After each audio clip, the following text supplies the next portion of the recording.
జ్ఞానబోధ చేయాలి. ఈ సాత్విక గుణ దోషాల నుండి కూడా మనము దూరం కావాలి.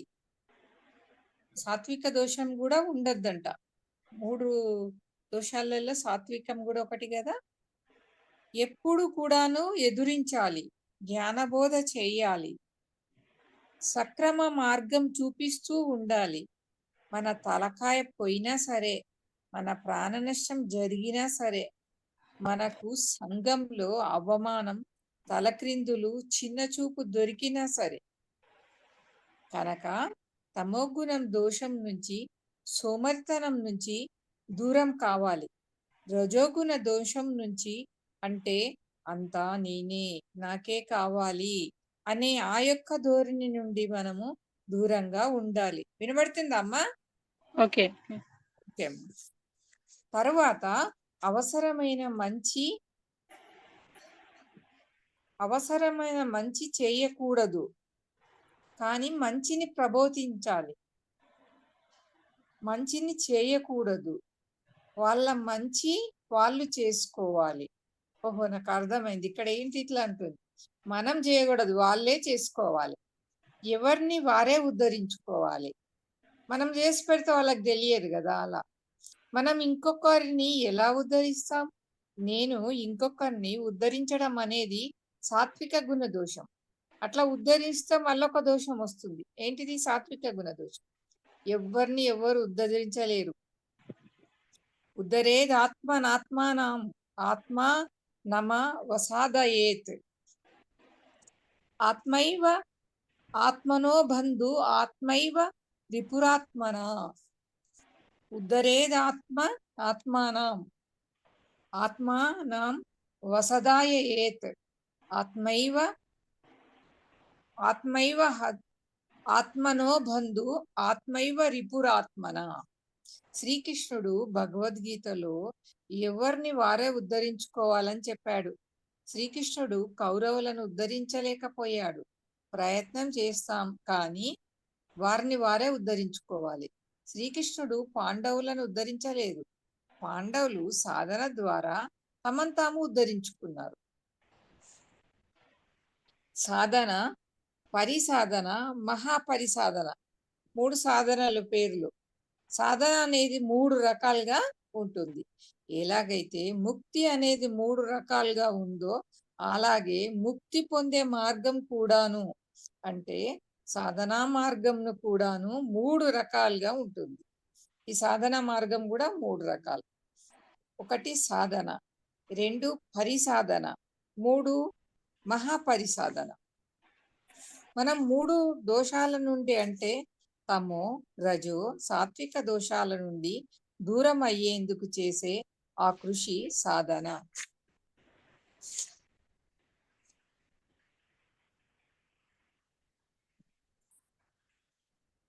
ఆ సాధనలు అనబడతాయి. అలాగే ఇతరుల దుఃఖం నుండి వారిని విముక్తులను చేయడం కోసము చేసే సాధనే పరిసాధన అవుతుంది. ఇతరుల దుఃఖం నుండి వారిని విముక్తులను చేయడం కోసం చేసే సాధనే పరిసాధన. ప్రపంచం మొత్తం కూడాను దుఃఖరాహిత్యం పొందాలి. సార్ మొదటి నుంచి అదే చెప్తుండ్రు, నువ్వు నా చుట్టుపక్కల కాదు, ప్రపంచం మొత్తం కూడా అనే దానికోసం చేసే సాధనే మహాపరిసాధన. మొత్తం ప్రపంచం కోసం చేసే సాధన ఏంటిది? మహాపరిసాధన. ఇక్కడ టేబుల్ ఇచ్చారు సాధన, పరిసాధన, మహాపరిసాధన. సాధనలో ఫస్ట్ ముక్తి, పరిసాధనలో పరిముక్తి, మహాపరిసాధనలో మహాపరిముక్తి. మళ్ళీ సాధనలో నిర్వాణం, పరినిర్వాణం, మహాపరినిర్వాణం. మళ్ళీ సాధనలో హరిహంత్ అంటే హరిషడ్వర్గాలను జయించడం. రెండవది పరిసాధనలో బోధిసత్వుడు అంటే ఇంకా బుద్ధుడు కాలేదన్నట్టు. మహాపరిసాధనలో బుద్ధుడు. ఒక్కసారి టేబుల్ చూడండి. మనము సాధనతో మొదలైంది, అది పరిసాధనతో మధ్యలో ఉండి చివరకు మహాపరిసాధనతో మన జీవితం ముగించాలి. మనకు ఆడ ఆగిపోకూడదు, సాధనతోని ఆగిపోవద్దు. పరిసాధన చెయ్యాలి, మహాపరిసాధన చేయాలి. అంటే ప్రపంచం వరకు కూడా మహాపరిసాధనలో నిమగ్నమై ఉండేవారే పిరమిడ్ మాస్టర్. ఈ పిరమిడ్ మాస్టర్లు ఎక్కడికంటే అక్కడికి వెళ్ళి మొత్తం చెప్పొస్తున్నారు కదా, అందుకనే వీళ్ళు మహాపరిసాధనలో నిమగ్నం ఉన్న పిరమిడ్ మాస్టర్స్. కనబడిన ప్రతి వారికి ధ్యానం ప్రబోధిస్తూ ఉంటారు. వీళ్ళు ప్రతి వారికి చెప్తారు, మాకెందుకులే అని ఊరుకోరు, చెప్పినాక వదిలేస్తారు, ఎందుకంటే వాళ్ళు చెప్పినా వినలేదు కాబట్టి అని ప్రయత్నం అయితే చేస్తారు. మహాపరిసాధకులు సజ్జన సాంగత్యం చేయమని చెప్తుంటారు, ట్రెక్కింగ్లకు వెళ్ళమని చెప్తుంటారు, మాంసాహారం తినవద్దని చెప్తుంటారు, శాకాహారంలోని లోని కూడాను మితాహారంగానే ఉండమని చెప్తుంటారు. శాకాహారం తినమన్నారు కదా అని అది కూడా ఫుల్గా తినకూడదు, మితాహారంగానే తీసుకోమంటున్నారు సారు. పౌర్ణమి రోజుల్లో ధ్యానము చేయండి అని చెప్తారు, చిన్నపిల్లలకు చిన్నప్పటి నుండి ధ్యానం చేయమని చెప్తారు. ధ్యాన ధ్యాన ప్రశిక్షణలో డబ్బు తీసుకోవద్దని చెప్తారు, పిరమిడ్ శక్తిని ఉపయోగించమని చెప్తారు, కర్మకాండలు వ్యర్థమైన కర్మకాండలు చేయవద్దని అంటారు. ఇదంతా పిరమిడ్ మాస్టర్స్ చేసే పనులు. మరొకసారి చదువుతాను ఈ పేరాగ్రాఫ్.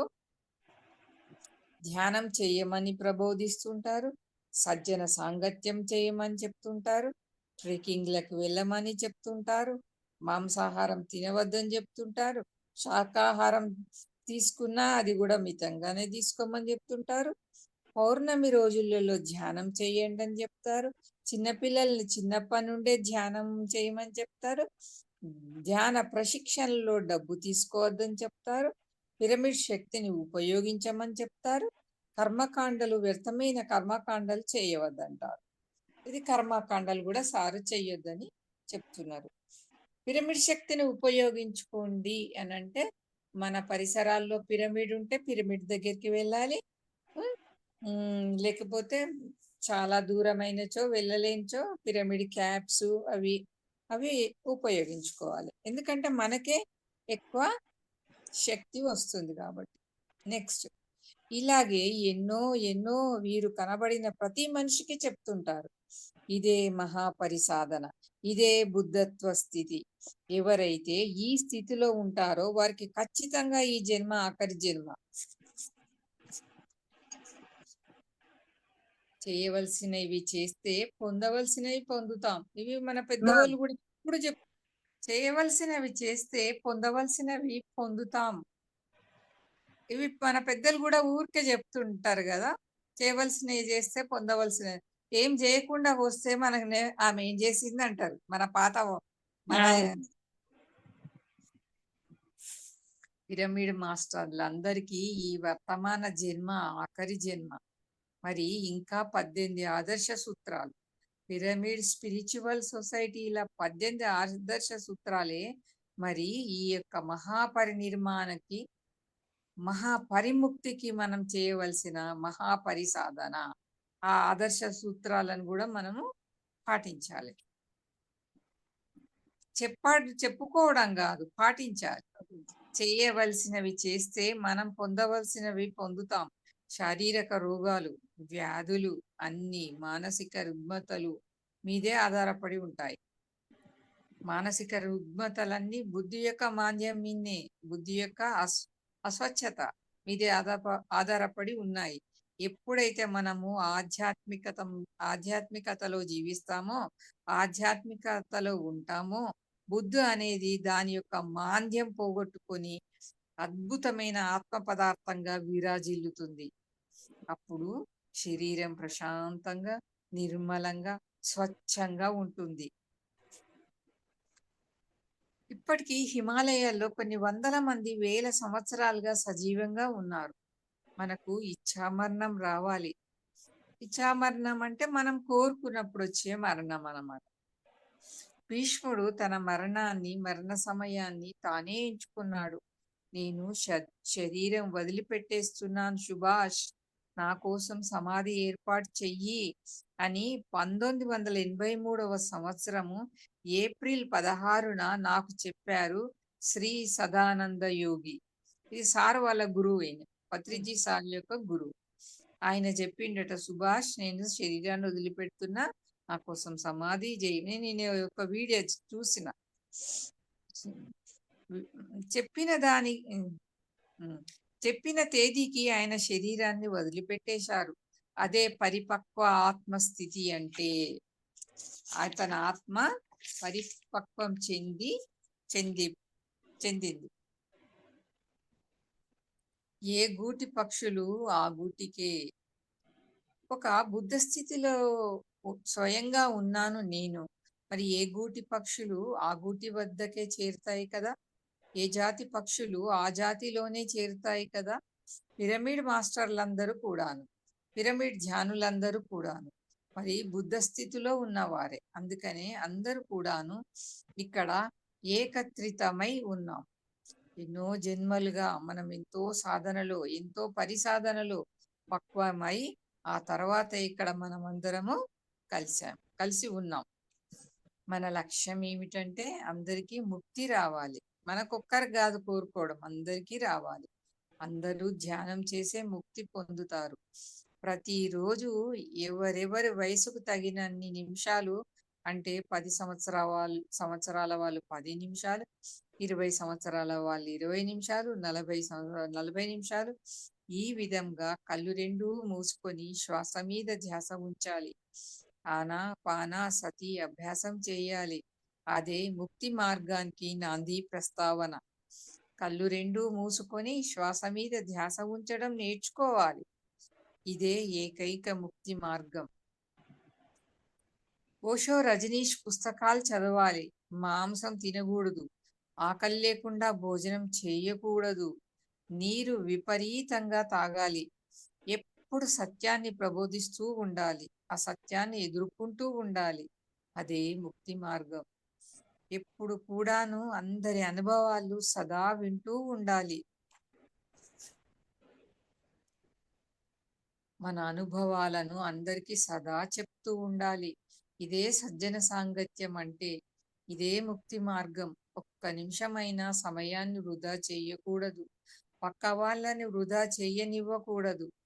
వీళ్ళదైనా ఊగుసుపోక కబుర్లు కోసం వస్తే దయచేసి కబుర్లు వద్దు, నేను సాధన చేసుకోవాలి, మనమిద్దరం కలిసి సాధన చేద్దాం అని చెప్పేసి మరి వారి కబుర్లు చెప్పనీయకుండా చేయాలి. మనం ఆ కబుర్లలో దూరకుండా, వాళ్ళు చేస్తే ఇద్దరు చేసుకోవాలి, లేకుంటే మనమే సాధన చేసుకుంటామని చెప్పేసేయాలి. చిన్నప్పటి నుంచే చిన్నపిల్లలకు చిన్నప్పటి నుంచే ధ్యానం చెప్తే వారు ముక్త స్థితిలో సహజంగానే పెరుగుతారు, బంధ స్థితిలో ఉండరు. 2 ఏళ్ల వయసు నుంచే చిన్నపిల్లలకు ధ్యానం నేర్పించాలి. ఇవన్నీ కూడాను పెద్దల బాధ్యతలు. పిరమిడ్ స్పిరిచువల్ సొసైటీ మూవ్మెంట్లో ముక్తి మార్గాలే ఉన్నాయి, ఇంకేం లేవు. ఇంకేమి మాట్లాడడం? మనం ప్రకృతిలో జీవించడమే ముక్తి మార్గం. చక్కగా పౌర్ణమి రోజులలో నదీ తీరాలలో, సముద్ర తీరాలలో, కొండలలో, లోయలలో, అడవులలో ధ్యానం చేయాలి. ప్రకృతితో సహజీవనమే ముక్తి మార్గం కదా. వర్షం పడుతూ ఉంటే చక్కగా వర్షంలో నృత్యం చేయాలి. అంతేగాని వర్షానికి భయపడి ఉంటామా? భయం అనేది ఒక బంధ మార్గం. భయరాహిత్యం అనేది ముక్తి మార్గం.